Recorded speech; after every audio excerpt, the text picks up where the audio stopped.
We're now back in session.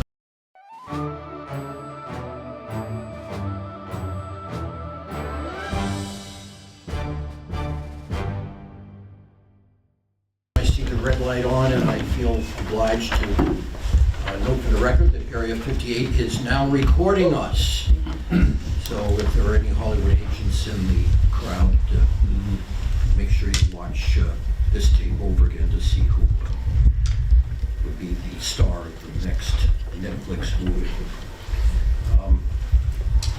I observe that we have a lot of visitors tonight, and I want to ask, who is it that's bringing them in here? Is it you? Oh, I just brought my own. I love town meetings. I go to a lot of them, so I was like, when she said, can I go? I didn't want to come in. Is this a project for you guys that you have to do? Yeah. For Yeah, what we have to do class? civic hours. Is what? It's just for our history. Like, we have to do 5 hours of civics. Oh, good. I brought one of them, You did? only one. Who is it? The gentleman in the room. I won't point him out. He was trying to keep a low profile. He was, really. I love your mother. All right. I would like to introduce each of the individual board members before we get going tonight. To my far left is James Barrington, who for many years was an educator himself, and he has since retired and is now keeping himself busy doing this and other things. We're happy to have him. Immediately to my left is Mark Poirier, also a former educator and now retired, chair of the science department at Dartmouth High School and longtime girls soccer coach. How many years? A lot. Okay. And many awards along the way.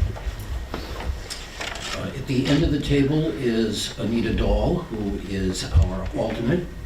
She is the newest addition to our board, and she has a nice science background, electrical background, so she is useful to us in technical things that come before the board. To her left is Jennifer Cullum. We know who she is. Jennifer is one of the newer members of the board, but does a lot in her regular job with rules and regulations and having to interpret them. And that's important because what we do here, we have a book of rules and regulations, which is called the Carver Zoning Bylaw. Immediately to my left is the vice chairman of the Carver Zoning Board of Appeals, who has many years of experience.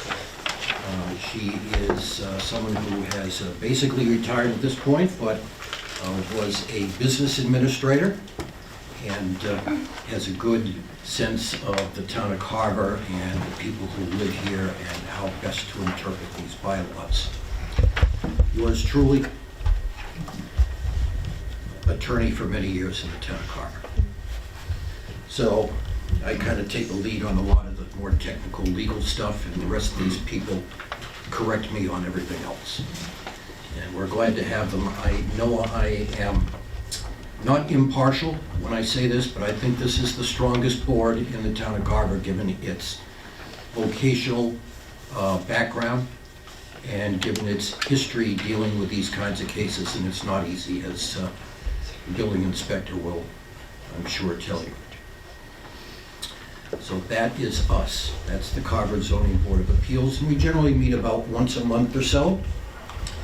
The other thing I want to tell everybody, since this is kind of an adjunct to your civics class, is that we are not making decisions based on what we believe is in the best interest of the town of Carver or the best interest of a developer or individual who might come in.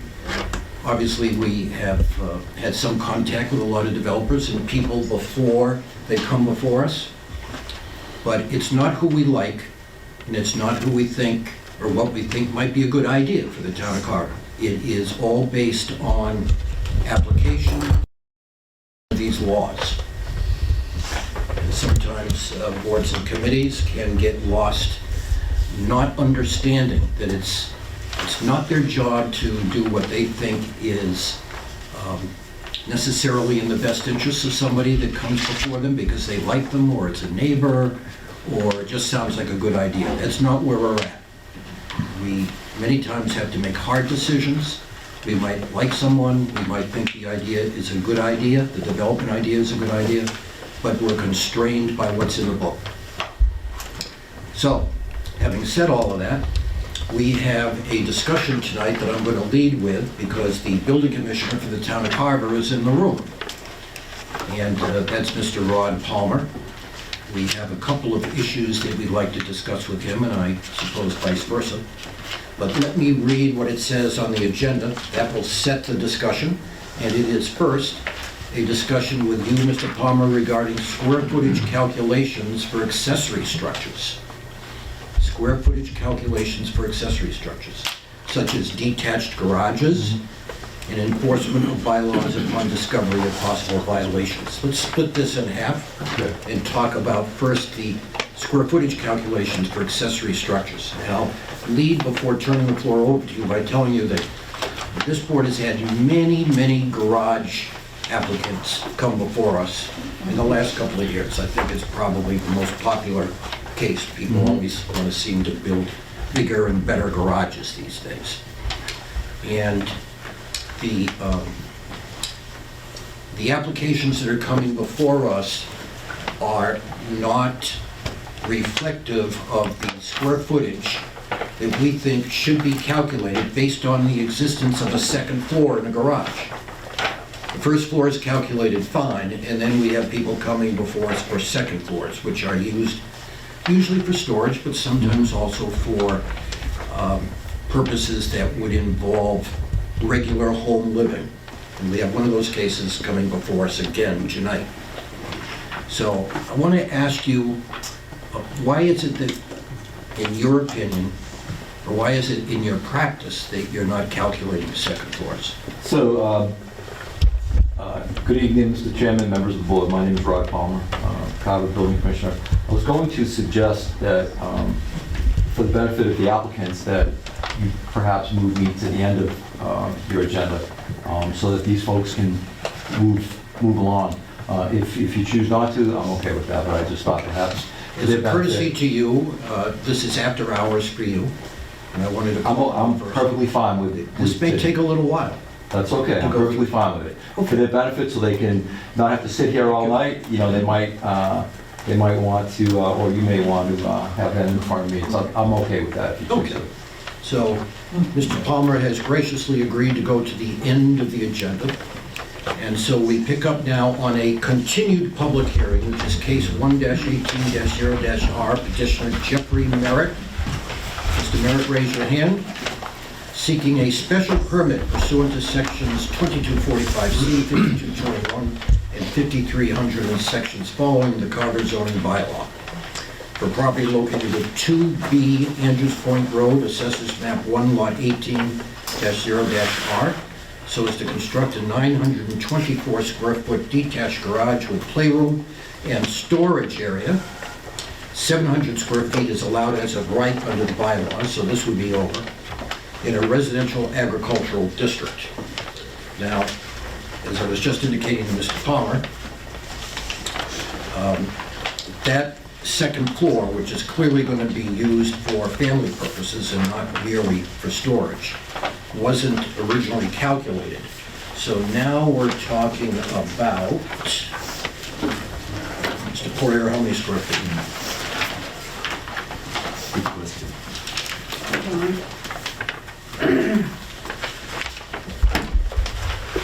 One of my calculations. Okay. Okay. Did I catch everybody what was on? 1,711 square feet, when we include the square footage above. And that square footage above, as you have acknowledged, is going to be used for a playroom area. Yes.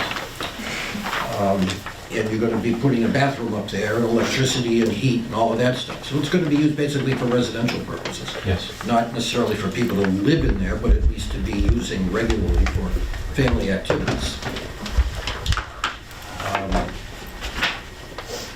So we had a site visit. We went out to visit you, that you will recall. And we saw the area where you intend to place this garage. And then we came back, and I'm kind of summarizing here and going through it quickly because we've had multiple dates, that you would level the driveway grade where this was going to be located, making it somewhat less obtrusive, Yes. and also to reduce height, because we're trying to get this to a point where you're not running into height issues. Because originally planned, this garage was going to be higher than your house. Yes. The peak of the garage is going to be higher than the peak of the house. But the plans that you originally submitted to this board did not reflect the cutting down the grade to driveway level. So the height remained too high. And the bylaws state that no accessory building or structure may be higher than 20 feet, or 10 feet less than the height of the principal building, which should be the house itself. You're way over that, because I think you told us that the height would be around 30 feet. Is that true? Yes. And the house height is 20 at its peak. Yeah, the house, I think, is about 26. But That's it. So we're up 27. I wrote down 27. So we're over on the height. He told you to return with revised plans so that we could see the changes. So thank you for bringing those in. And the case was continued to tonight. So if you'd like to come up and pass out plans, that'd be great.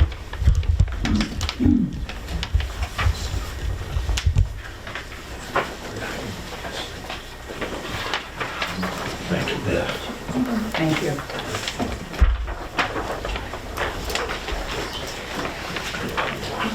Okay. So you could sit. Yep, can I sit here? Yes, you may. Thank you.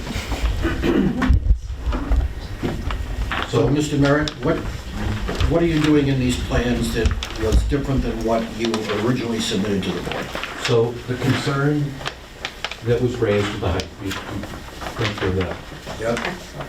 So let me take you through just a couple of pieces that we kept. And what we kept was the setback off the side property. Originally it was 15'6", we moved it to 30'6". We kept that at 30'6", so that's good. We kept the 26 feet, before it was like 10 feet off the buffer zone. We moved that to 26 feet. We kept that at 26 feet. So with this new plan, those setbacks are the same as originally was sort of recorded. What we changed was the orientation of the garage itself. We turned it 90 degrees. And by turning it 90 degrees, instead of trying to put a roof over the 36-foot width, now you're putting the roof over a 28-foot width, which brought the peak of the building way down. So I'll cut to the chase quickly. We got it to 20 feet, but there were a lot of things that happened within that. So we lowered down the dormer walls. Again, we turned it. We had to reduce the garage doors in the front, I think from 12-foot doors to 10-foot doors. We removed the center door. And some of these pictures inside of here, we'll go through that a little bit. Yep. And also, one of the things that we talked about on the square footage piece of it was if we go back a little bit, there was also a pull-down attic. It was like 110, 120 square feet that added on, that got us up to like 1,800 or plus square feet. Right. We removed that attic. And the reason we removed it was because once we lowered the dormer wall height, instead of being like a flat ceiling upstairs, we just go to a cathedral ceiling, and there's no more storage above it. So that removed an extra 124 square feet that we were looking for. Yep. So I think what we're down to here is 924 for the garage, which we talked about, 865 for the playroom/storage, and I think that puts us at 1789. So if you go to the next page, so sheet number 2, you can actually start to see some of the things that I talked about. So you can see that those dormers now, instead of 8-foot walls on the outside edges on the right and left, Those are now like slightly above 6 feet. So it still works inside the garage fine. Of course, it lowers it down, but it really lowers the pitch of that building, and ultimately, it allows that peak to come down to just 20 feet. The other question that came up was the final grading, because the way the steps were drawn before, it looked like there was still this big grade change. And when we met on the site, it was really trying to tuck this into the hill to reduce like the way the structure looked. We take advantage of the hill, right? Yep. So this sheet shows that final grade, and then if we flip a couple pages forward, you'll see that now we should actually be able to walk off that deck almost right onto the ground. And I think that's on sheet 3. 3 or 4, but, so both of them, yep. Yeah. Yep, But nice. if you look at that sheet 4, it shows the deck, the final grade, and how you kind of walk out. Now, there may be one step there, because, you know, it may change a couple inches, but that's pretty right on accurate, so. And this still faces towards the pond? This side right here, Yep, faces, it was up the hill and faces the next door neighbor, okay, and the side with the garage doors faces the pond or faces our house. okay, Yep. So okay. the garage has been reoriented Yes. to face, what again? The garage doors actually face the house or the pond, which is quite honestly right where they were before. That Yeah, actually there's didn't no change. change. No change. Yeah. That's what you call the front door, right?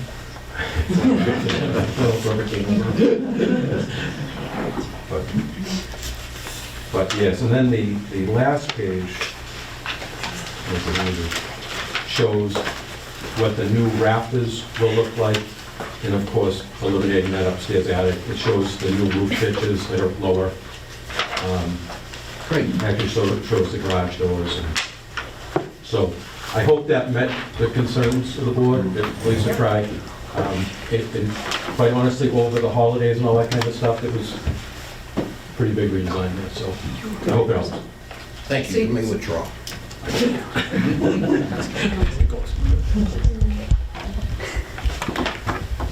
Good, thank you for that. Nice to see you again.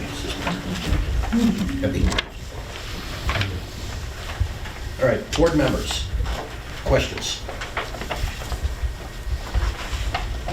So you're actually just framing the playroom in upstairs. So you'll actually have the walls, so that extra storage room will be built right in. Yes. Yep. And the peak of this structure is going to be 20 foot, 3/4 of an inch.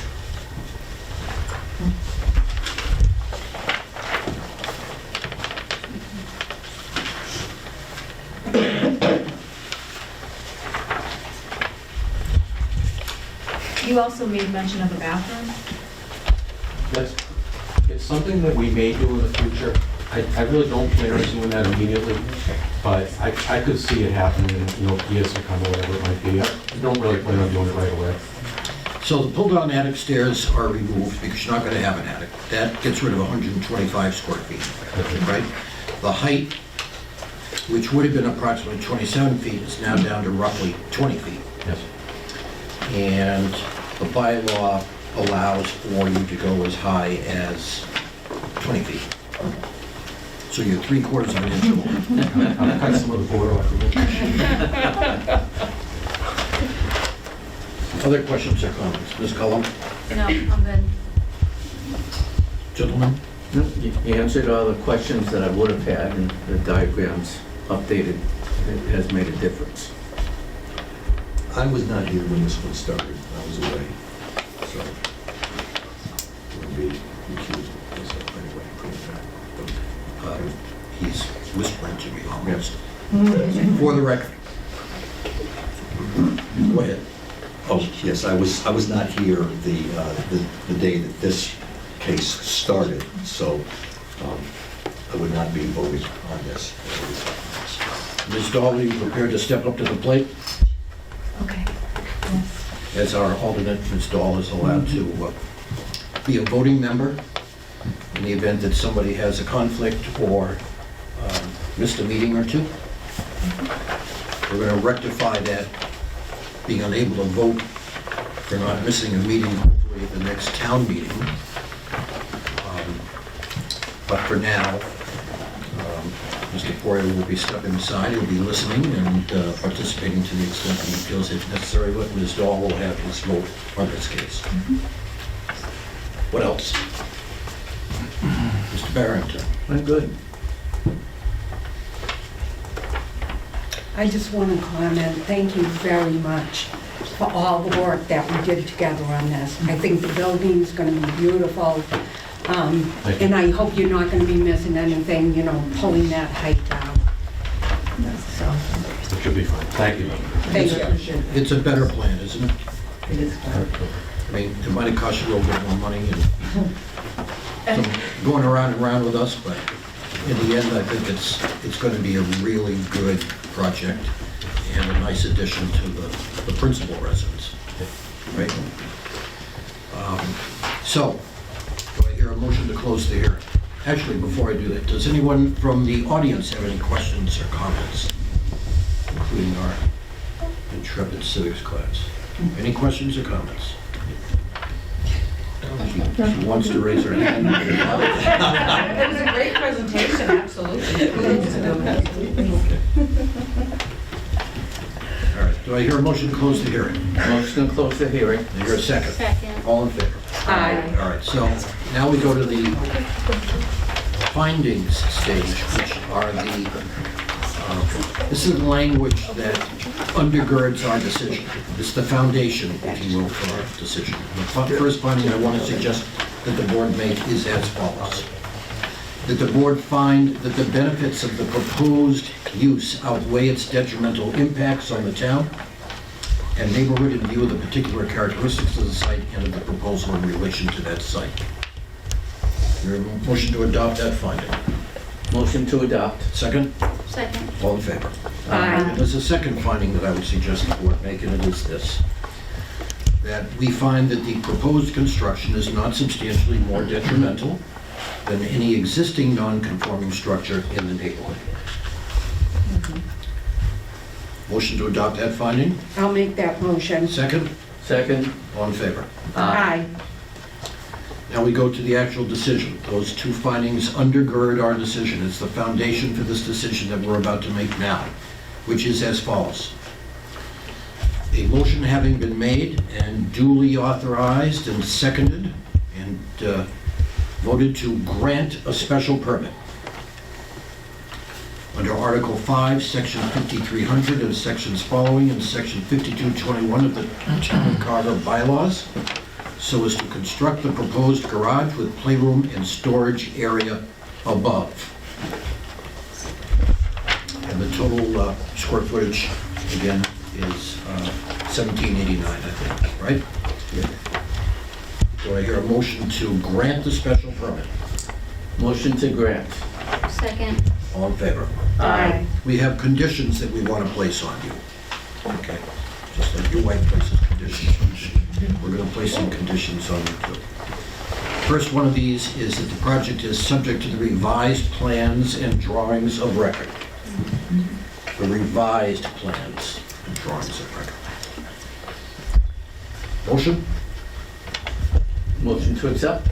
Second. I know you can. Looking at your hat is very, very nice. Second. All in favor? Go ahead. All in favor? Aye. Next, there will be no plumbing on the first floor. That's what you told us. There'll be no plumbing on the first floor. I think there was indoor plumbing. Indoor plumbing on the first floor. Okay. This is causing you Is some... that the garage area? Yeah. I'm sorry. Yes, No plumbing on the You can first have an floor. outdoor sink. that's it. I got it. Right. Plumbing is allowed on the second floor only. Thank you.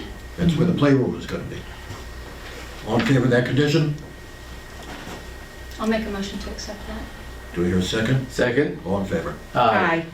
An outside spigot is allowed, however. So you can have your garden hose out there. Thank you. All right?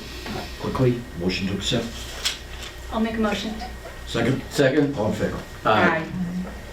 Next, there will be no heating on the first floor. That's the garage section, where the Good. cars are gonna be. Heating is allowed on the second floor only. Motion to accept that condition. Make a motion. Second? Second? All in favor? Aye. Lights outside the building will be angled downward Yes. to reduce glare, because we know that can be an issue for people. Motion to accept that condition. Motion to accept? Second, Second? all in favor? Aye. And construction, think about this one. Construction shall not commence until the grade where the garage shall be located is leveled to that of the driveway. You want that taken care of. It seems to me that would have to come first anyway, Yeah. right? Yes. So we want that area leveled to bring the height down, because it's on that hill now. It would be on that. Yes. Everybody get it? Motion to accept that condition. I'll make that motion. Thank you, Ms. Cullen. Do I hear a second? Second. Mr. Hall, thank you. All in favor? And lastly, that, and I think you're gonna need two areas of relief. One on size, Yes. right, because you're over on size, so you're at 1789. And you're only allowed, what is it? 700. 700. So we're gonna give you an extra 1,089 square feet, counting that second floor, which was not counted originally. Okay? Yes.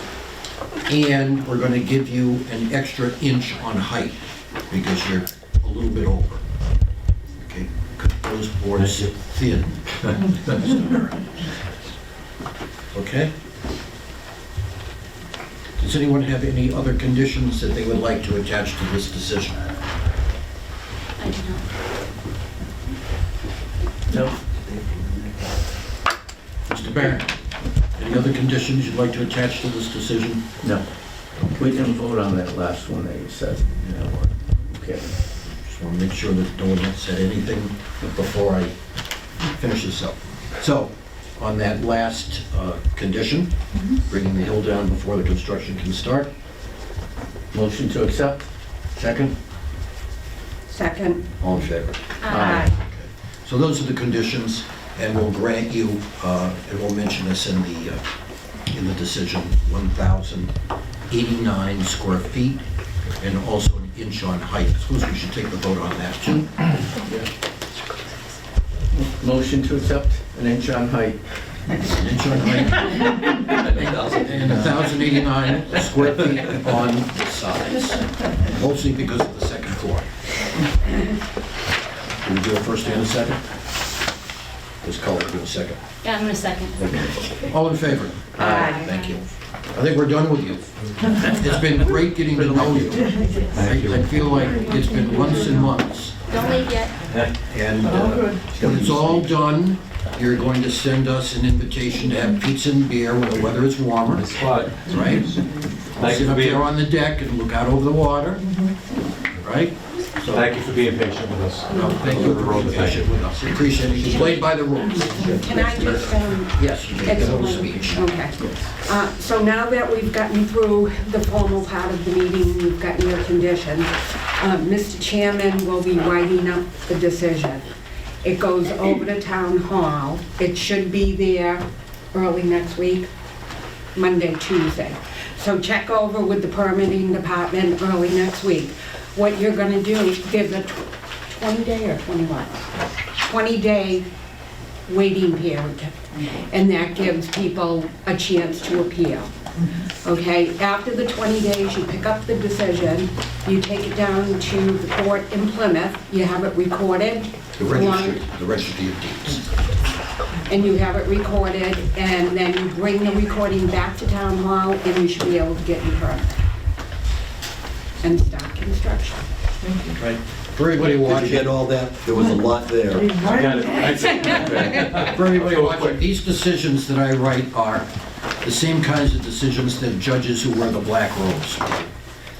And if anybody does have an objection to our decisions, they are appealable. So what I tell people who come before us is this: we are what the courts and the Supreme Court have called quasi-judicial bodies.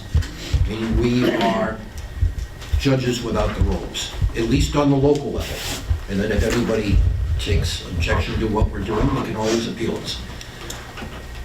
Some people have tried, and we haven't been reversed in 30 years. So we're pretty good at what we do. That's a great record. And a lot of this is a credit to the people that I sit with. Thank you, Mrs. and Mrs. Merritt. Thank you very much. Thank you. Again, Happy New Year. to Happy you all. New Year. Good luck. Okay. The other case that Okay, we so have on nobody board tonight You want papers? is case number 18-21-1-R. The petitioners being Jeffrey and Deborah Silva. Where are they? Where's Jeffrey and Deborah? I'm going to read this into the record anyway, folks. They were seeking dimensional variances pursuant to section 5222 of the Carver zoning bylaw for property located at 199 Plymouth Street in Carver. Assessors map 12, lot 2-1-R, so as to construct a 32 by 40 square foot, 3-car garage. That's 1,281 square feet. And I calculated that ahead of time, so it's not being done. This is in a residential agricultural district. The dimensional variances are being requested due to the need for side setback relief because they're too close to the side where they want to build, too close to the neighbors. The floor area, section 2245, 1,280 square feet is being requested. 700 square feet is the maximum allowed, as we just heard in that previous case. And height. The definition section of the Carver zoning bylaw says that no accessory building or structure may be higher than 20 feet or 10 feet less than the height of the principal building or structure on the same lot. Again, the same bylaw that we were just dealing with on the previous case. The building plan in this case displays a structure of 30 feet 8 inches from the finished grade. So that would be over by more than 10 feet. If we're looking at 20 as being the max. Now, we had a nice visit with Mr. and Mrs. Silva, and that was during the course of the site visit. And that site visit was on December 21st. And we advised them at that time that we would be coming back tonight and talking about their plan in more detail. What they wanted to do about maybe shifting the building over and not needing as much relief, that kind of stuff from the Carver zoning bylaws. But they are not here tonight, so what do we do in a situation like this?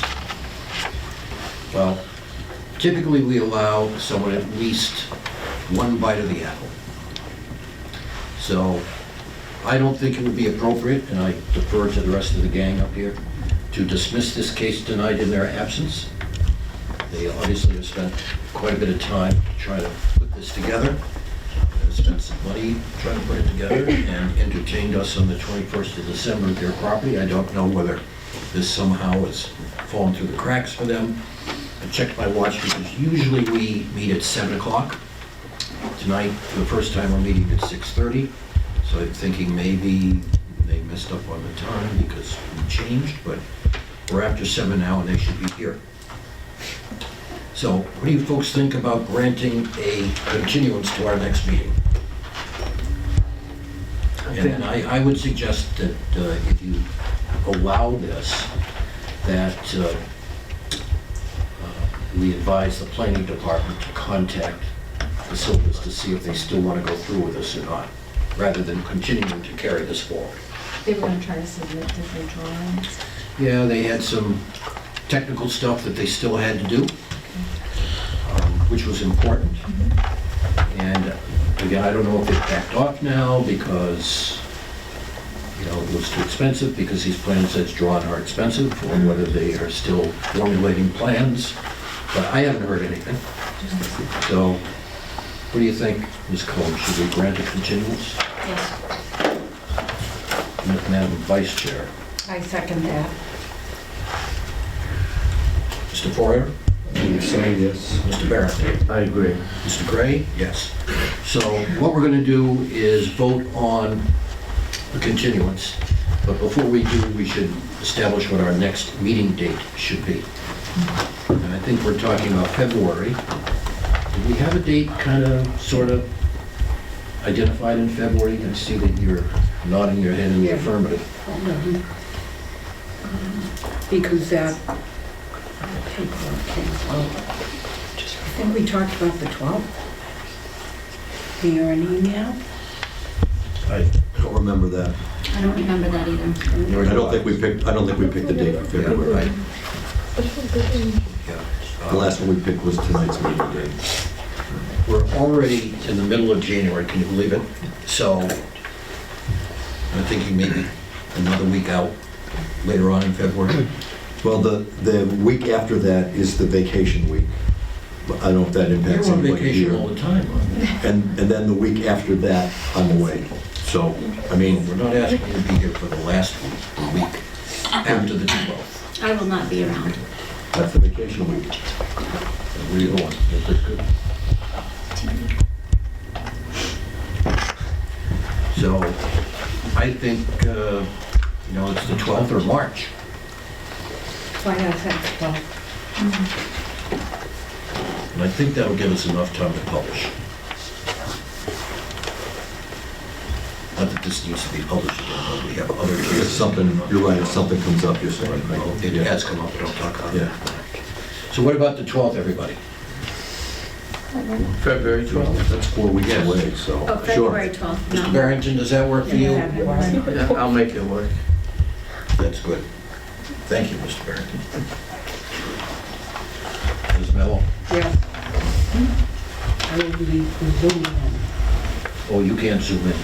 I'm No, zooming. no, you're writing one of these next decisions. Ms. Cullum, you good on that day? As of, yes. I know you were going to say yes up now, but we're going to schedule this now. And 6:30? Everybody still like 6:30? Yes. How about you? Does it work for you? Well, I don't like it, but I'm going to go with it because that's the consensus of the board. Okay. So, do I hear a motion to continue this hearing in the absence of the petitioner to the date of our next meeting, which will be February 12th at 6:30 PM? So moved. Second. Any discussion? All in favor? Aye. And I will take it upon myself to notify the planning department to please notify the Silvers as to their intention, whether they want to continue to pursue this or not, so that we don't have to keep carrying this forward. Okay, so that concludes the 2 public hearings that we have, and now Mr. Palmer has been very patient and gracious, and first of all, we appreciate that he's here. He is the town of Carver's building commissioner, very good at what he does.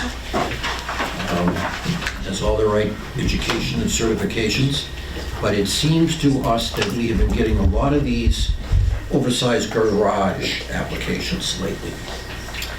And we have been counting second floors, so long as they are full floors and not one of these hippity hop to the barber shop things where you have to jump across beams to get from one end of the second floor to the attic to the other end. That's not a floor, but if you got a floor down, a full floor down that you can walk on, we've been counting that as a floor, and we've been adding that square footage. But when we get the denials from the building department, the count on square footage is only reflective of the first floor, even though the second floor might have a full floor down. So talk to us about that. I think that, historically, I think the town has been issuing building permits for 2-car garages, with these garages being built without any special permits or without variances. And I say this only because there are many garages in town, two-car garages, that are relatively new. When I say relatively new, I mean less than 20 years, that are anywhere between 600 and 700 square feet. They have a two-car garage underneath, and on the second floor, they have a game room, or they have an office, or they have some usable space. I think that, and so for me, in issuing building permits, if you apply for building permit for a two-car garage, and it's your intent to have a storage area above with plywood on the floor, I would not count that as floor area. I would not count that as gross floor area. And in our bylaw, we have a definition for gross floor area. And when we look at when we look at the maximum of 700 square feet for a garage, it says floor area. It does not say gross floor area, it says floor area. So I have not, in my issuing of building permits for folks that build a two-car garage with a storage area above, sent them to the ZBA for that. We have, and there are, and I do this because of what's been done in the past. I can put you in my car and drive you around town and show you 50 of them tomorrow that were issued prior to me without the benefit of any zoning relief. Two-car garages under 700 square feet with usable space upstairs. They're not habitable, nobody's living in them, but it's space used for storage, etc. What do we do with a case like the one that came before us tonight, Mr. and Mrs. Merritt, that nice couple who were sitting right in front of you? That case came before us with them stating explicitly in their plans that they wanted to do a playroom, they're probably going to put a bathroom up there, they're going to heat it, they're going to electrify it, Yeah. and that wasn't counted. How is that? It was not counted? It was not, the Yeah. 7 square footage. How is that different? Well, I think the floor, I think the footprint is greater than 700 square feet on that.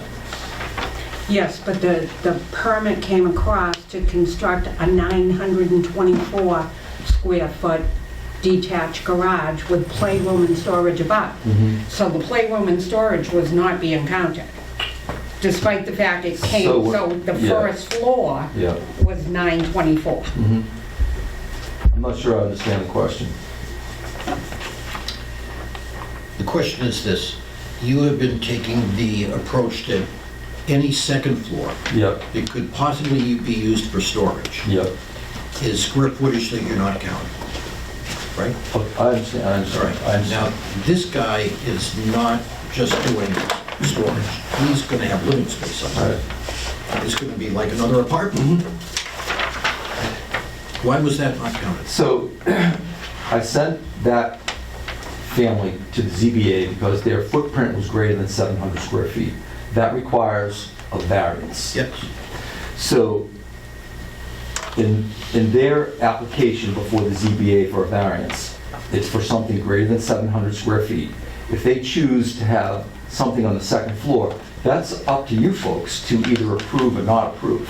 If they had come to me with an application for a garage under 700 square feet, they would not have been here today. But don't you think... That's why they came, they were sent to the board because their footprint was greater than 700 square feet, not gross, not gross.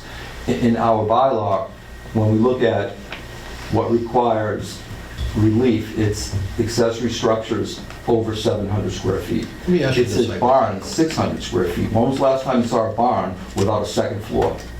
There aren't That's any. hypothetical. Yeah.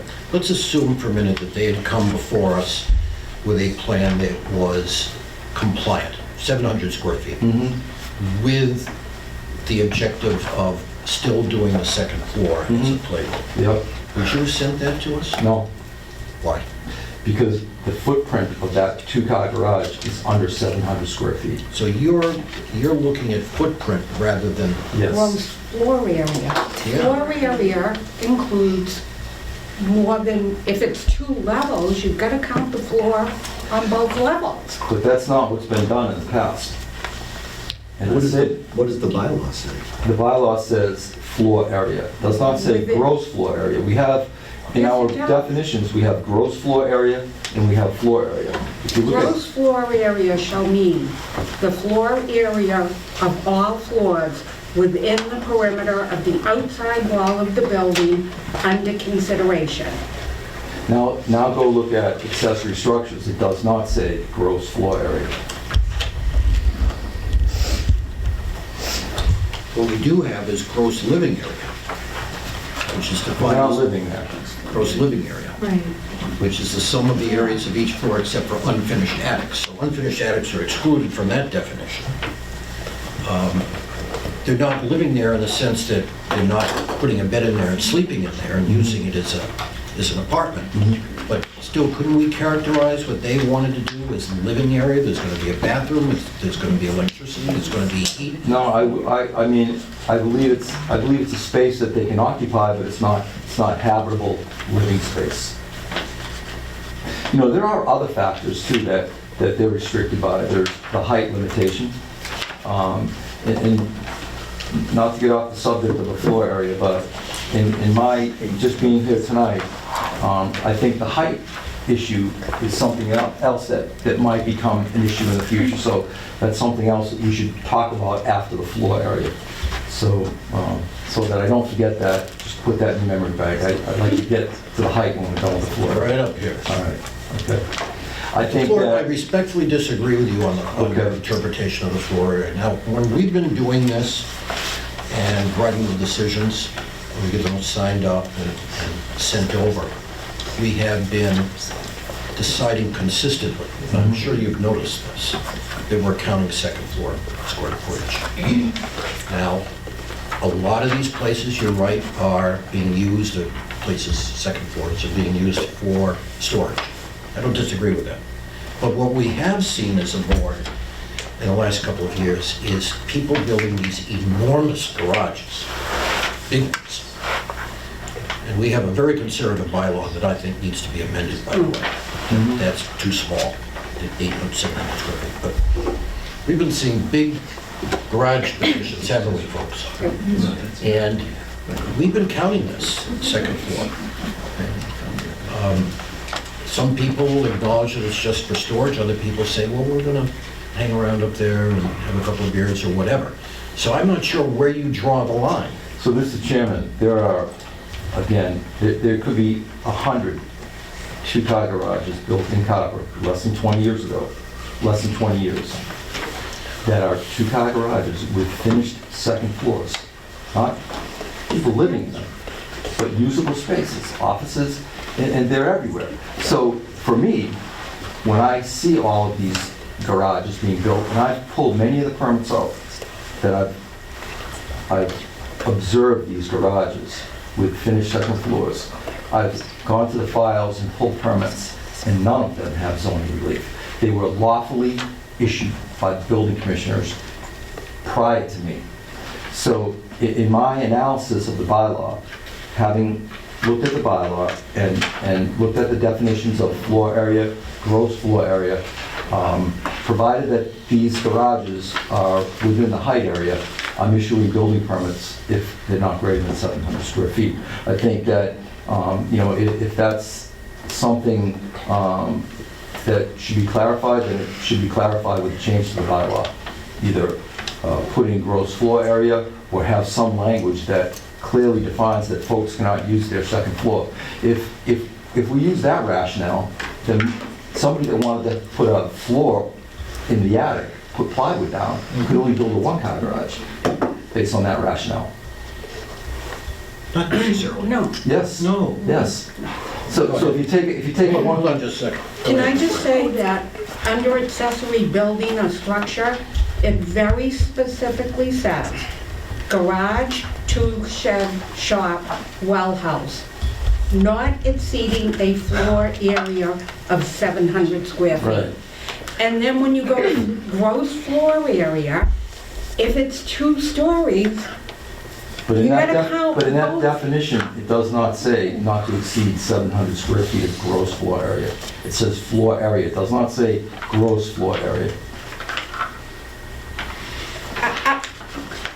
So you're saying that the bylaw is missing the word gross? No, what I'm saying is the town, You disagree. so, okay, that's okay, you can just, A floor is a floor. If it's a two-story structure and you start with the footprint for a garage, which is obviously concrete, because you're not going to drive onto a beamed floor. So that's floor number one. If it has a second story, that's floor number two. And that's how we've been looking at it now for quite a while. Now, I'm confident that you're right when you say many permits have been issued in the last couple of Agreed. decades. well, that's But maybe we precedent need to town set. revisit this now, because the decisions that are coming back to you are counting second floors. And they Consistent. have been for much more than 5 years, for a very long time. We've been counting second floors. Well, right, but I think what I heard him saying, though, a lot of those we don't know about because they didn't need to go, Didn't come here. they didn't need to go to the zoning board. Right. Because they're under. Because they were under 700 square feet. I'm sorry, I'm Well, not, what I found within the files is that for many years, 20, 30 years, many years, two-car garage permits were issued, 700 square foot garages with usable space upstairs. And they were all granted by right without the need for zoning relief. So this is something that the town has been issuing building permits for decades. For decades. Individual building Yes. commissioners, yes. And the This only board- ones that would send... This board for the last 2 years, No, I get that, but I'm trying to explain what has been consistently done here in Carver for building permits being issued, lawfully issued, without the benefit of zoning relief, whether it be a special permit or variance. Ms. Miller, anything further on this point? Just have to say that I do not agree that a second floor should not be counted as gross floor space, and that the definitions, I absolutely believe that the definitions of our bylaws, despite what may have occurred years back, I mean, we don't know what doesn't come before us. No, but we know what was lawfully issued by the zoning enforcement officer prior to me, and prior to him, and prior to him. Well, we don't know if it was legal because it was never challenged. No, but it was lawfully issued, though. It was issued, right? But it was issued, but it was issued. they It was received a issued. permit to build. That's Yeah, They right. were issued a permit to build, but, and I guess one thing we could do is ask our town attorneys to interpret this. Well, you got one right here, and I'm troubled by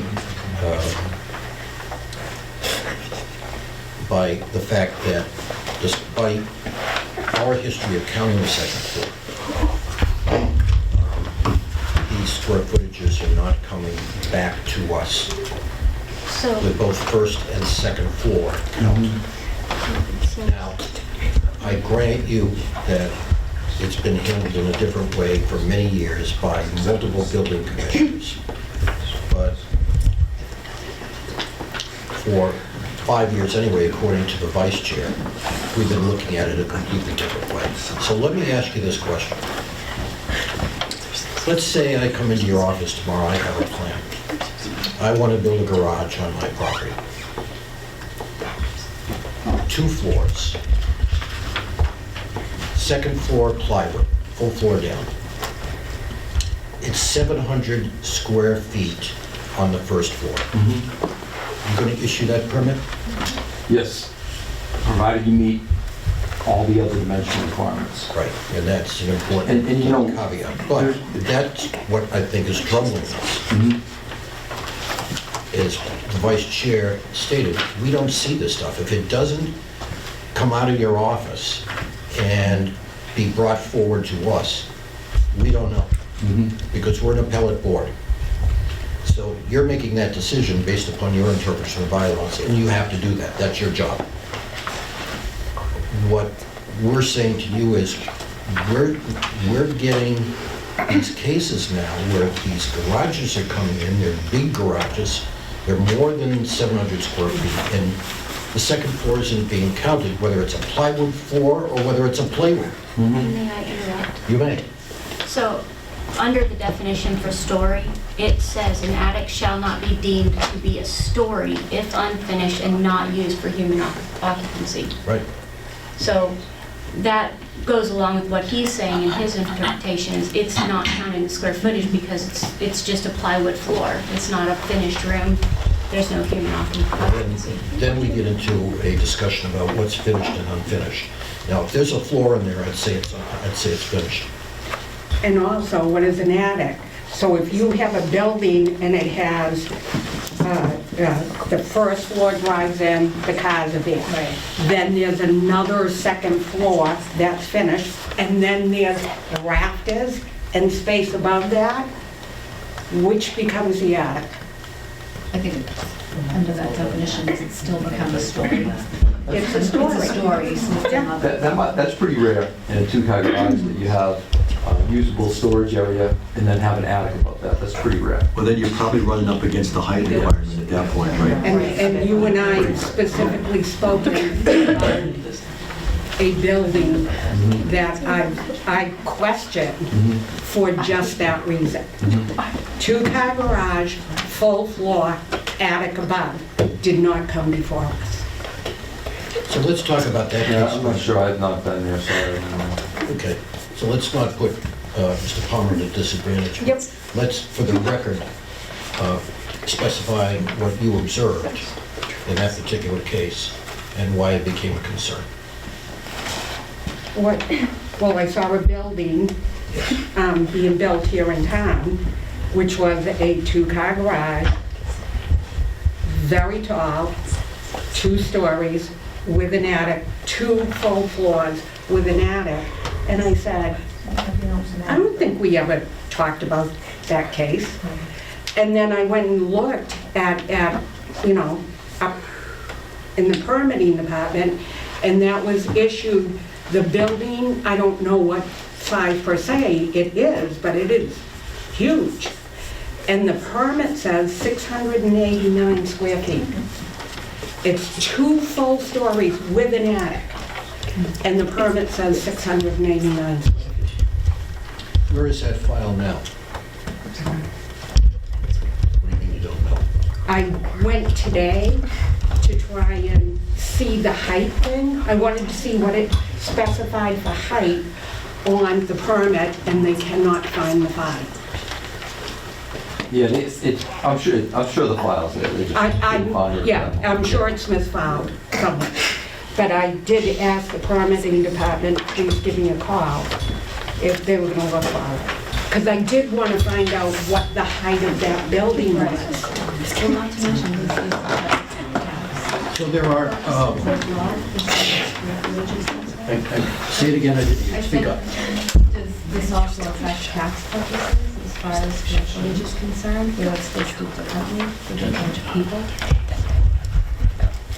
Well, I'll leave it to them legally. How do you change it? Yeah. Mr. Barrington was listening intently and always has cogent comments. Anything that you want to ask or add to this discussion? I think that the second floor counts from looking at it. I understand, what you're saying about gross, but if that's going to be living space up above, What? if that's living space up above, for whatever reason, It's usable space. it's usable space, that should be counted in the permit. So if you do deny it and they come before us, we can at least see actual square footage and then base our decision on that. As we did tonight, we made adjustments, they made adjustments, and it all came through. But it's frustrating to have somebody sit in front of us and we have to tell them, well, no, you didn't count the second floor. And it's an inconvenience for them, and maybe an inconvenience for them, for us to have to deal with the case without having all of the facts. Mr. No, I Porter? understand that, but, you know, if somebody comes before this board to build a 1,200 square footprint building, you have the right to make whatever decision you want. You could say, we don't want something on the second floor.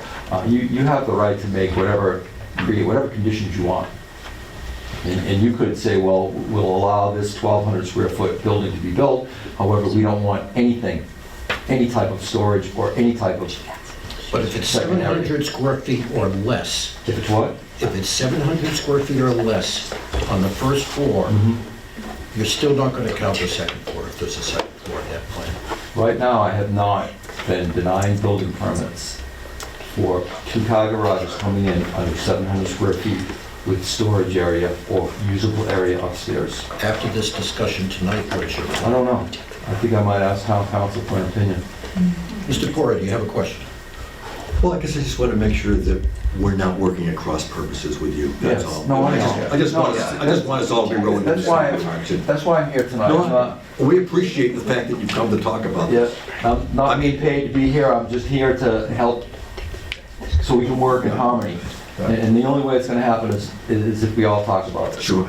You know, and one of the other subjects I'd like to talk about, if I could, for a few minutes is... I do want to get to height. Is there anybody else that wants to say anything on the second floor issue? This has been a concern of yours. Maybe just to get a definition on that. Well, we have definitions. Council's opinion. for- Well, but if we have to amend our bylaws to put in gross floor area into our bylaws. We don't amend, we interpret and we enforce this. I think it should clarify what's deemed finished or unfinished, because the way I'm reading this, a second story as an attic is not a second story if it's unfinished and unlivable. Yeah. Right. So And to there's no me, definition that about what's says- finished and unfinished, although I've always interpreted finished to mean there's a floor on there that you can walk on. but if it's just plywood or whatever, then that's not a finished floor. That's you're just shoving boxes up there. You guys bored yet, or are you okay? No, this is really good. A little more.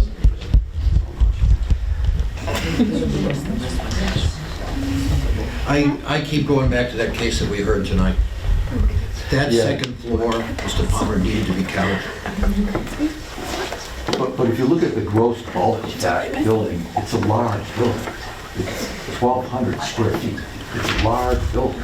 And it would come to us anyway, I grant you that, because there But was that's a a number. particular, But that's particular.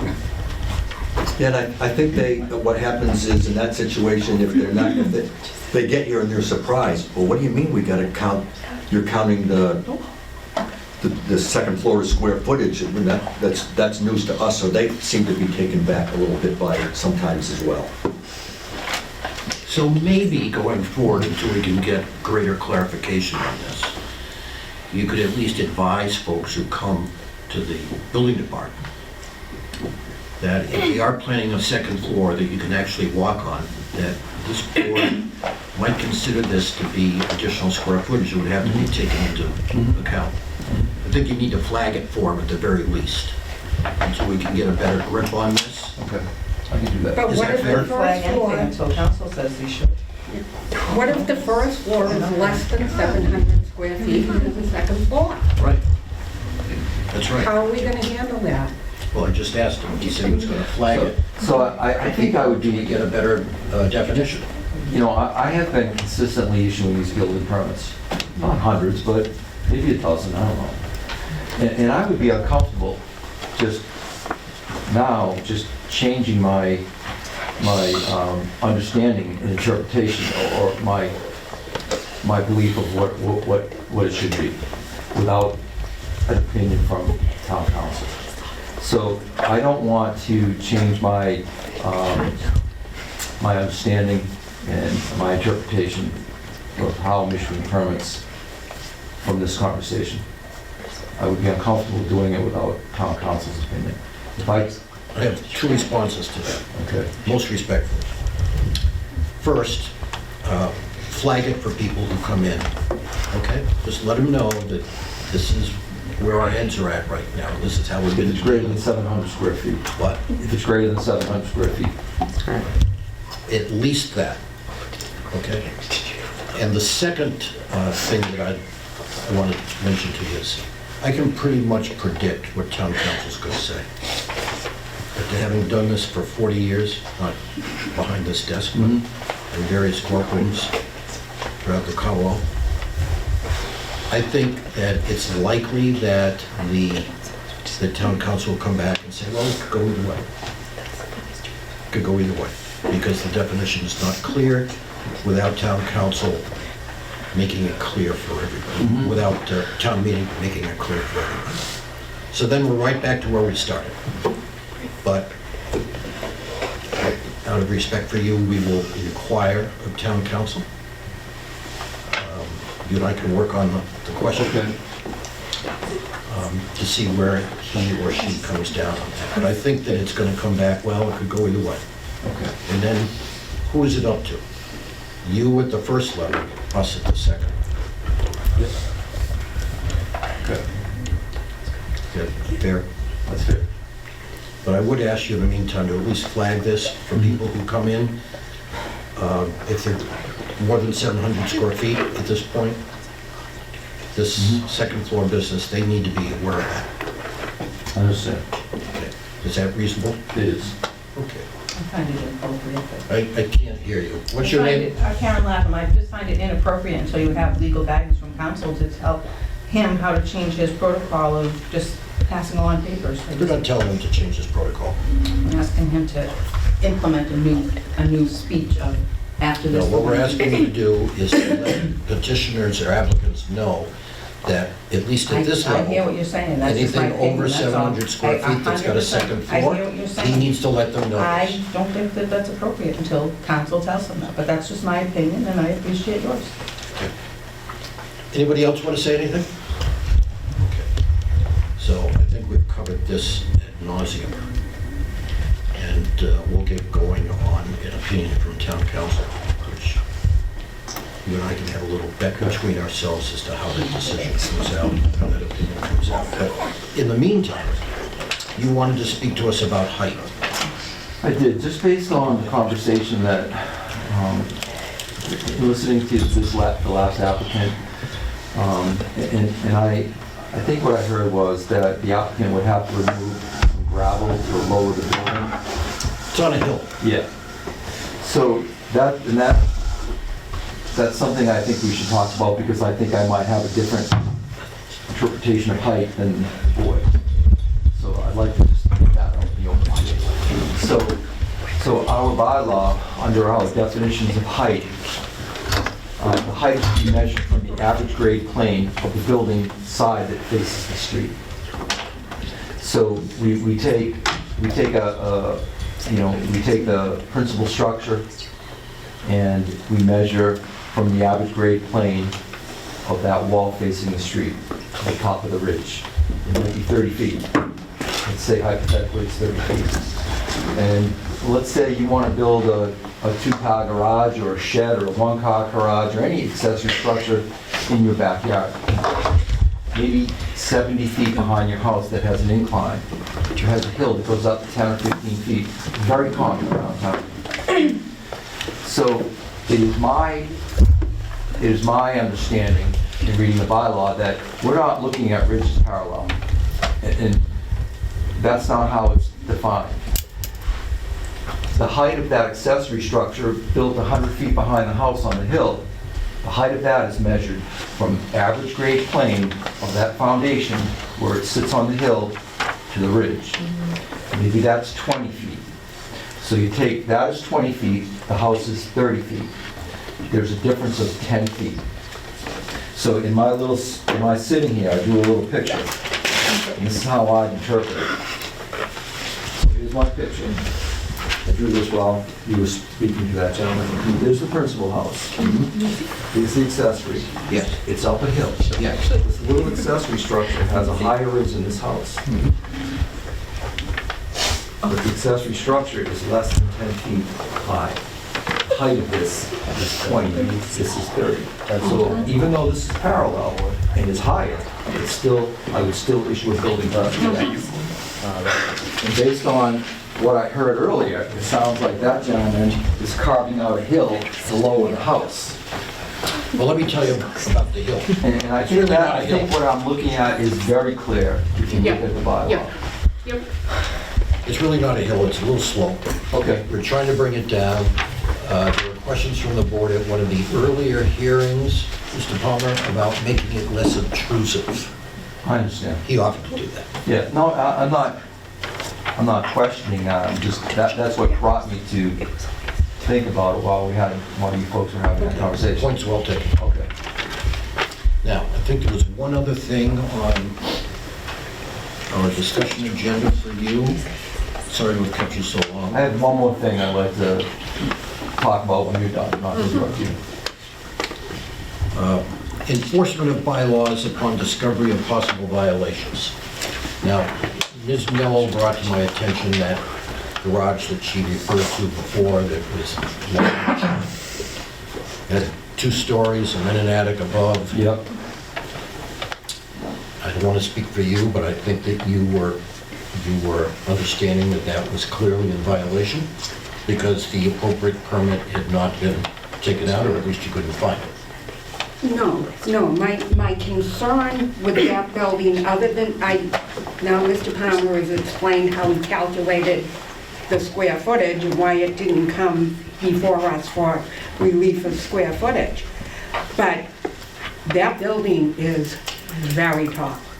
And I know that the bylaw says 10 feet less than the peak of the structure, the main structure. That building sits in a valley, and so when you talk about average grade of the main structure, I would just eyeballing that building, how, if you think that, and like I said, I wanted to see what the height was according to the plans, if there was a height submitted. And I wanted to say, has this been measured? Because this building is very tall. And it doesn't look as tall when you're coming south, but when you're coming north and you see the size of the building, it sits down, the house sits up, and the building's almost as tall as the house. So how do you Well, address? I wouldn't be the one to measure that. Okay, that's what That I would have to be done by a land surveyor, not me. I can't, because you have to establish the average grade plane of that wall facing the street. And that can only be done by a registered land surveyor, not me. But So- would you say to the applicant, you've got to tell me what the height of your house is and what the height of this building is, so that I can ensure that you are within the bylaws? So it's not something I think I have, I've ever asked anybody for. You know, it's not something, and I say that because we have, again, I go back to historically what's been done in the past. People have, there's a lot of houses, ranches that were built in 1975 that have slopes, low sloped roofs where the, from the average grade plane to the ridge peak is 14 feet. So for folks like that, they would not be able to build an accessory structure. Or, They wouldn't be able to do it. Because now their shed is greater than less than 10 feet. So no, they greater could than a build it height. if it wasn't taller than 20 feet. Excuse me? They could build it if it wasn't taller than 20 feet. Yes. Yes. So they still would be able to build it, but they would have to build it within the bylaw. Yeah, but my point is, I guess, I don't think that I've ever asked anybody for an engineered certificate, height certificate. And it's not something that I can do. When I am concerned about the height, I make sure the applicant understands that there's a section in our bylaw that prohibits that. And I will give them a copy of the bylaw, make sure they understand it, make sure they read it, and I make them sign it. so they understand. And it's their responsibility to make sure that whatever they're building complies with the bylaw. I think Ms. Mello's point is that, So I understand her point. based on her visual inspection, it's clearly outside what the bylaw would allow, Yeah, clearly, and somehow that got through. right. Let me ask you. But I think, if I could, not to interrupt you, but I think perhaps what I'm hearing is you're asking me to conduct some sort of enforcement without the benefit of a complaint form. Is that what you're asking me? Well, I wanted to ask you about that, and since Okay. you mentioned it, let me inquire. Okay. Let's say that a reliable source, Yeah. Ms. Mello is a reliable source, Yeah, very reliable. yes, comes, she's been sitting next to me for many years. She's reliable. Goes to you in your office and says, look, we have an issue with this. Yeah. I've gone by and it's not compliant, Yeah. based on my visual inspection, and it's obvious. So the question then becomes, well, how do we enforce the bylaw at that point? The horse has already left the barn, it's up, right? Mhm. So what do we do? Do we just allow the violation to No. occur? No. No. What would you do? What So- would be your So intent? I think that if I'm going to approach somebody, knock on somebody's door, call them, and there's a complaint, there's somebody that's concerned about it, whether it be height, whether it be setback, Yeah, whatever. yeah, whatever. You know, as a building official, I'm protected by limited immunity, not sovereign immunity. I have limited immunity, right? And we have, as you know, we have, you know, the constitutional right to privacy. It's a little bit of the Fourth, the Fifth, and the Sixth Amendment. And so I am not protected. But, so if I knock on somebody's door without a written complaint in my hand, I am, and there's case law, and there are many building officials that have been sued for violating somebody's constitutional right to privacy, For knocking on the door? for knocking on a door with a complaint, without a written complaint. Because I could be accused of singling them out or discriminating upon them. If I go to your door and I say, Mr. Smith, I have a written complaint here from somebody relative to your garage or whatever it is you may be doing. I'm doing my job, and I have a right to be there. But you feel as if you can't do it. In other words, if you have every reason to believe that someone is not compliant, you're not going to knock on a door. With the No, permit, no, so that's as not what part I'm... of the building That's process? not what I'm saying. That's not what I'm saying. Yep. What I'm saying to you is, if there's something that I'm unaware of on a property, and you come to me and you say, you know, the Smiths built a shed in their backyard, and they did not get a building permit, and they should have, I will ask you for a written complaint. Otherwise, I'm not going to their house, because it's not something that I observed in plain open view from a public way. As a zoning enforcement officer, I have a job to enforce the zoning bylaws. Let's just say you do a drive-by, like she did. Are you saying you can't go to the door? No, that's not what I'm saying. I'm trying to explain the two differences, right? I'm having trouble understanding the Okay, distinction. so a neighbor comes to me, and this happens all the time. A neighbor comes to me and says, my neighbor's building a shed or a garage in his backyard, and I want you to go stop the work. If they do not give me a complaint form, I'm not going there, because it's not something that I observe in my daily driving, or it's not something that I observe in plain open view from a public way. If I have to go and walk through the woods and look at something, I'm not going there without a complaint form. If I drive by your house and I see you building a garage, or I see you putting a new roof on, and it's in plain open view in a public way, and I drive by and I see it, and it is my belief that it requires a building permit, it's my obligation to stop, and I do. Because I have the right to, and I can see it. If I can see a violation in plain open view from a public way in my daily travels, then I will stop and I will look at it. If it's something in an area where I have not been and I cannot see it, you have to fill out a complaint form. And that's the policy of the town. That's different than the hypothetical I read. The case that you were mentioning, you could see this from the road, is that right? It's on 58. Mhm. Right on Yep. 58. Right, Not And your distinguished from somebody response else. to the vice chair yep. was, well, you have to fill out a complaint because I'm not going to do it. Even though it's clearly based upon what you just said, something that you feel you could do just on the basis of a drive-by, but you told her that you wouldn't do it. So, Is that right, so, Ms. Mello? okay, so every person that comes in that asks me to drive by and look at something, I'm not going to do it without a complaint. So if you come into me and say they're building an addition over here, I'll ask you for a written complaint, or I can't go there. If it's something that I observe when I'm driving and I see this, and I believe that it's warranted for me to stop, then I will. So Fran might see something, in her opinion, that is illegal. I might not think it's illegal. That's your decision to make. That's right. So, But it's also your obligation, it seems to me, just my opinion, that if you can see it from the road, if if I you can think see there's it a from the road, violation occurring. and I believe You should it's in act. violation, if I believe it's in violation. Right, right. But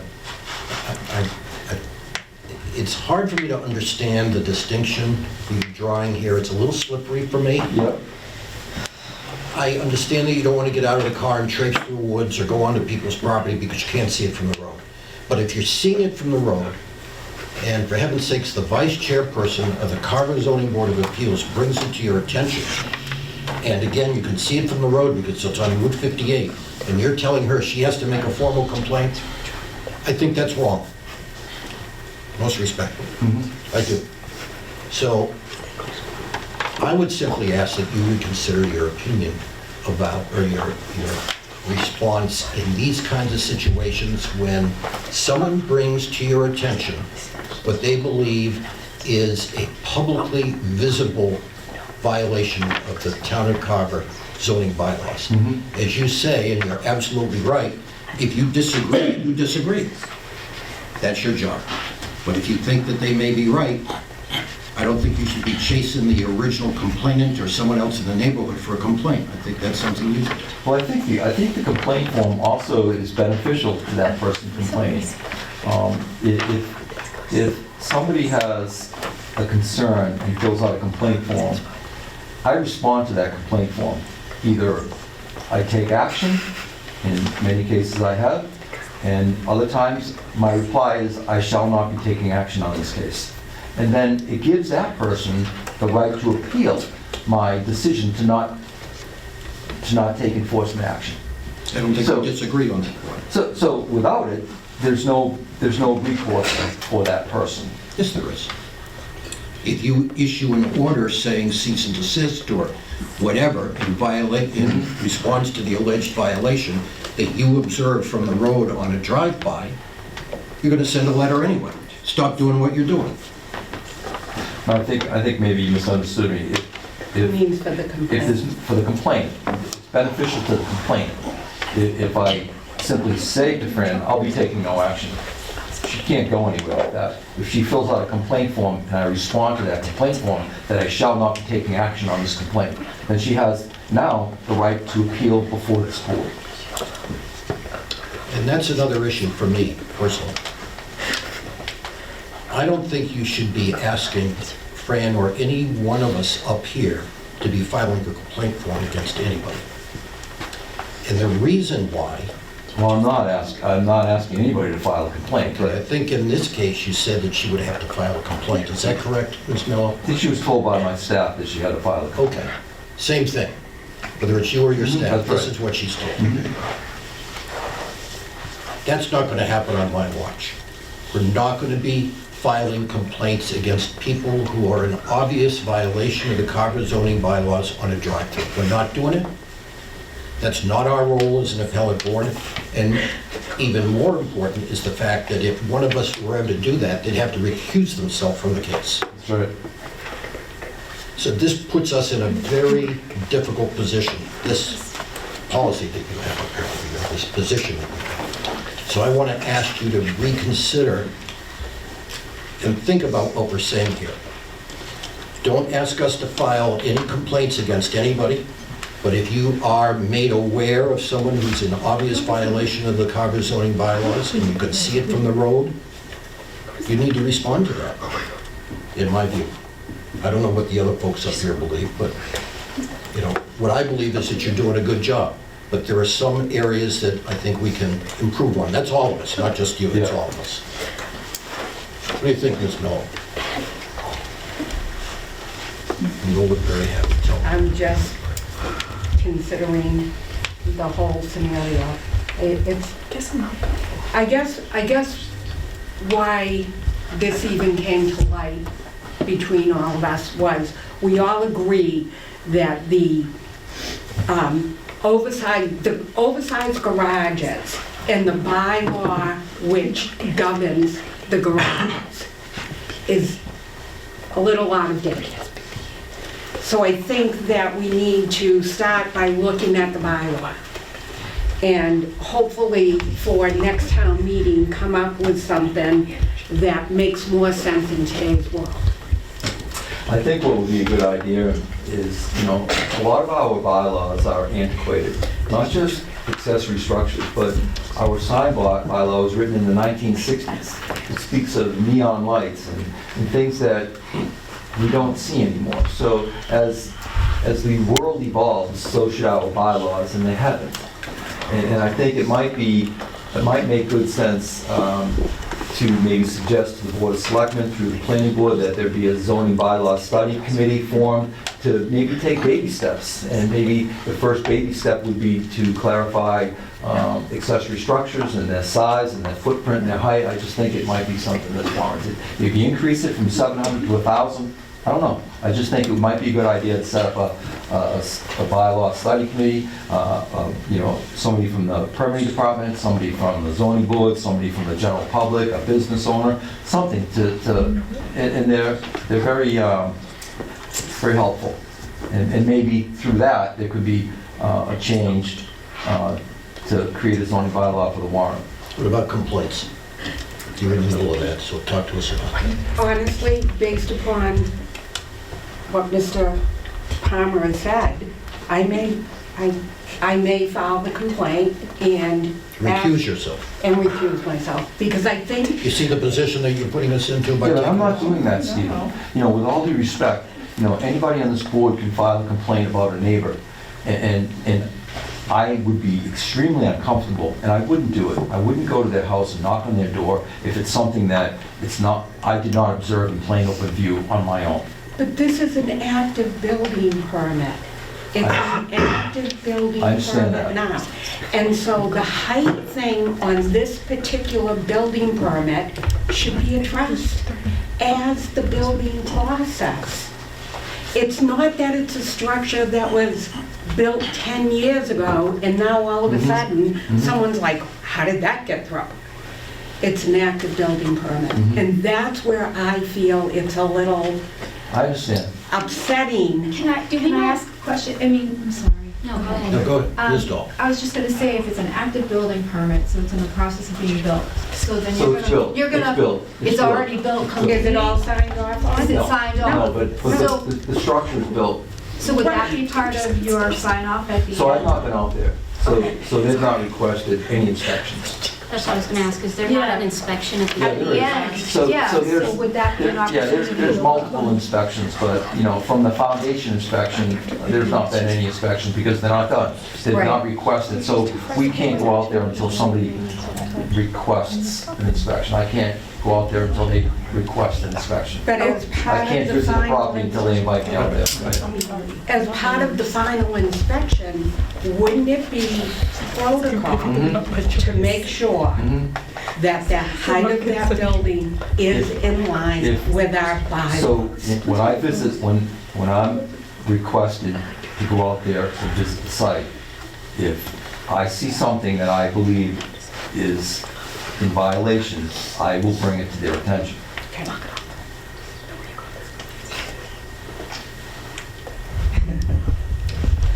As I said before, that's good.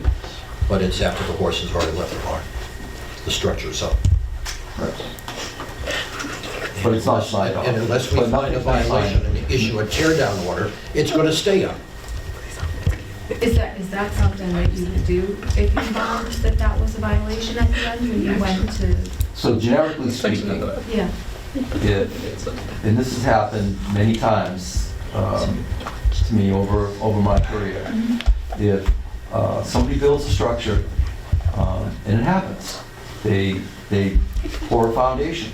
They spend $50,000 pouring a foundation.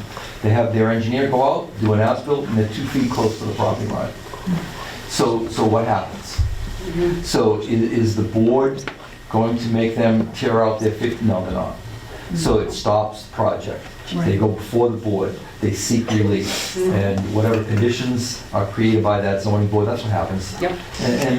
And we all know, and you know, if the board told them that they weren't granting relief, they would appeal to court. And the district court and the court would grant the relief.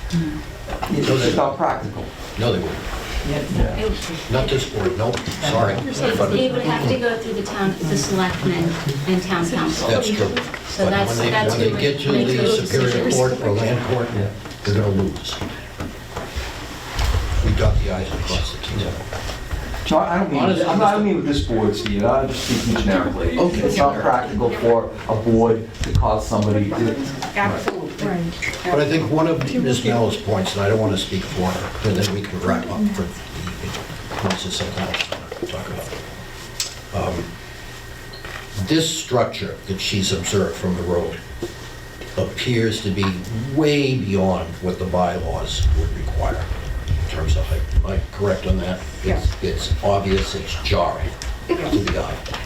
So We're not talking about a couple of inches or even a couple of feet here. So, this got through, it's done, there's gonna have to be a sign off, there'll have to be some sort of discussion had at some point. I leave it to you, you're the guardian at the gate. I understand. What else? So this would fit in where I'm driving down the road one day, and I see the building across from Quickies that they're slowly building, right? And I'm driving down the road and they're saying for a year or so. What is that building? Do you know, is that for like? Oh, that's just gonna be another metal building. Another metal Storage of some sort, you know, unused space, I'm sure. So they're building the building, right? They left the wall and a half there for the last 6 or 8 months or so. And then a couple of weeks ago, you come by, they've taken that wall down. Well, they rebuilt, they've ended up. Shifted the building. No, they put all 4 of the walls up now, instead of just the 1 or 2 that were standing, covered with paper. And now, it's just all brand new wood. So we took the wall down to put up new wood. I think that was legal, I just built the wall. I will. So that building, those walls fell down and were installed. Really? Wow. I guess that answers the question. I don't think I believe that. Okay. No, they did, they I don't did. know if I, Look, I drive by it, I don't know how many times a what day. I credit what Mr. Palmer says. He says that we blew it down, blew it down. So we had a 70-mile-an-hour gust about 7 weeks ago that built, those 2 walls fell down in that wind gust. What's going in on the corner of 44 and 58 where they have all those dirt piles now? So nothing's been permitted. That's the owner of the property just decided to put gravel there. Some dirt. That's a dirty property, isn't it? I mean, it's got underground pollution. I don't know. I'm not cognizant of any, I don't know, I've never seen any reports on that. I think there was a plume that went across the street from where the old gas station used to be, where Moore's Dogs now hooks up every day. So, yeah, I think it traveled underground to that. so the owner of that owns the building that we were just discussing, the same property owner. Mr. Palmer, is there anything else that we can? Sure, we can sit here all night and talk.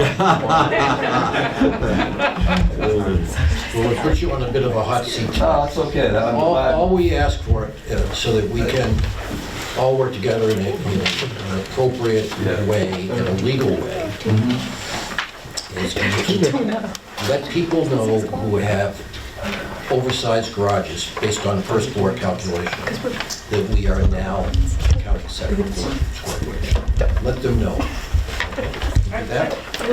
I will, yes. Okay.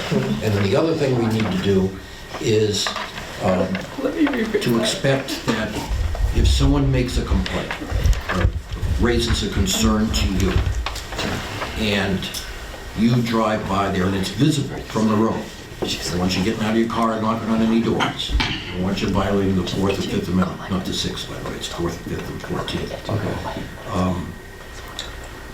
But if you see what appears to be obvious zoning violations, then your office, I think, with all due respect, needs to respond to that and not put it on any one of us, which is going to cause that individual member to have to recuse themselves. So that happens on a daily basis.